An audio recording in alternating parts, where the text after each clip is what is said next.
বাংলাদেশের দিকে তো নজর রয়েছে এবং পাশাপাশি বাগবাজারের দিকে আমরা একটু নজর রাখবো। বাগবাজারে একটি বাড়ি ভেঙে পড়লো, একটা বাড়ির একটা অংশ ভেঙে পড়লো এবং আহত হয়েছেন একজন। বাগবাজারের নন্দলাল বসু রোডের উপরে নির্মীয়মান বাড়ির একটা অংশ ভেঙে পড়ে। দুর্ঘটনায় আহত যুবকের নাম তন্ময় পণ্ডিত। আহত অবস্থায় তাকে আরজিকর হাসপাতালে নিয়ে যাওয়া হয়। প্রাথমিক চিকিৎসার পর তাকে ছেড়ে দেওয়া হয়। ইতিমধ্যে শ্যামপুকুর থানায় অভিযোগ দায়ের করেছে আহতের পরিবার। বাগবাজারের খবরে রয়েছে নজর। বাগবাজারে ভেঙে পড়লো একটা বাড়ির একাংশ। এই একাংশ ভেঙে পড়ে একজনের আহত হবার খবর পাওয়া যাচ্ছে।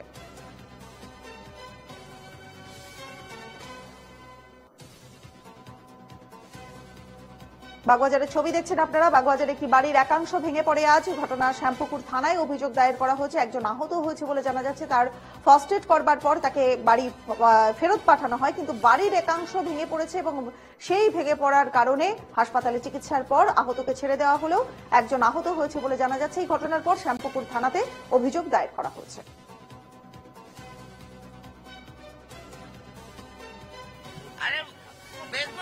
আমার ছেলে বাইকে করে আসছিল, আস্তে আস্তে উপর দিয়ে এটা ভেঙে যে পড়লো, যে প্রমোটার তার থেকে সান্ত্বনা দেওয়ার দরকার। ভাই পড়েছে, লেগেছে, কিছু মনে করিস না, সেটা না করে আগে ওখানটা পরিষ্কার হয়ে গেল, একবার বলে ফ্রেশ, কিচ্ছু হয়নি, কিচ্ছু হয়নি। তারপর বলতে গেল, পাঁচটাই দিল না। তারপর আমার ছেলেকে নিয়ে আরজিকর গেল, সেখানে ডায়েরি দিতে পুলিশ এলো। পুলিশের আমরা দোষ করেছি, যে প্রমোটার সে দোষ করেনি। আমরা বাড়িটা করতে করতে আমরাই ভেঙে ফেলি। পাঁচটা দুজনের গাড়িটা গেল, তুলবে বুঝবে গেল।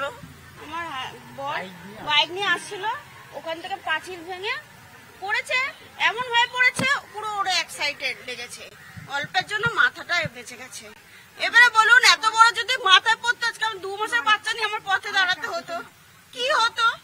আচ্ছা, অ্যাক্সিডেন্ট হতে পারে, মানুষ তো যার হয়েছে, যে এত বড় একটা বিপদ গেছে, তাকে তো একবার চোখের দেখা আসা উচিত ছিল। উনি বলে এখানে ঠিক আছে পরিষ্কার করে চলে গেছে, একবারও দেখাও করেনি। হ্যাঁ, প্রমোটার। বাগবাজারের শ্যামপুকুর থানার অন্তর্গত নন্দলাল বসু লেনের একটি নির্মীয়মান বহুতলের একাংশ ভেঙে পড়ে আহত এক যুবক। যেটা দেখা যাচ্ছে যে সেই নির্মীয়মান আবাসন, যেখানকার চন্দন আগরওয়াল নামে এক যুবক, সে এই আবাসনের প্রমোটার, যেটা জানতে পারা যাচ্ছে। এবং সেই প্রমোটারে এই এলাকায় আরো বেশ কয়েকটি বহুতল রয়েছে। এই নির্মীয়মান বহুতলের ঠিক যেখানে দেখতে পাওয়া যাচ্ছে ভেঙে গেছে, সেই ভাঙা অংশ পড়েই মূলত এক যুবক আহত হন।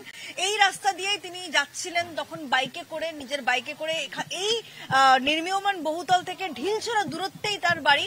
ঠিক এই রাস্তা দিয়ে সে যখন যাচ্ছিল, তন্ময় পণ্ডিত নামে ওই ব্যক্তি তিনি আহত হন। যেটা দেখা যাচ্ছে তার হাতের হাড় ভেঙে যায়, ফ্র্যাকচার হয়, যেটা এখন অব্দি জানতে পারা যাচ্ছে। এবং এই ঘটনায় শ্যামপুকুর থানায় তিনি লিখিত অভিযোগ দায়ের করেছেন। আরজিকর হাসপাতালে তাকে নিয়ে গিয়ে প্রাথমিক চিকিৎসার পর ছেড়েও দেওয়া হয়েছে। তবে যেটা অভিযোগ উঠছে পরিবারের তরফ থেকে, যে এই ঘটনায় তারা যখন প্রতিবাদ করে, তখন পুলিশের তরফ থেকে হুমকি দেওয়া হয়, বলা হয় যে এই যুবক ও তার পরিবারকে জেলে পাঠানো হবে, এমনটাই কিন্তু হুমকি তাদেরকে দেওয়া হয়।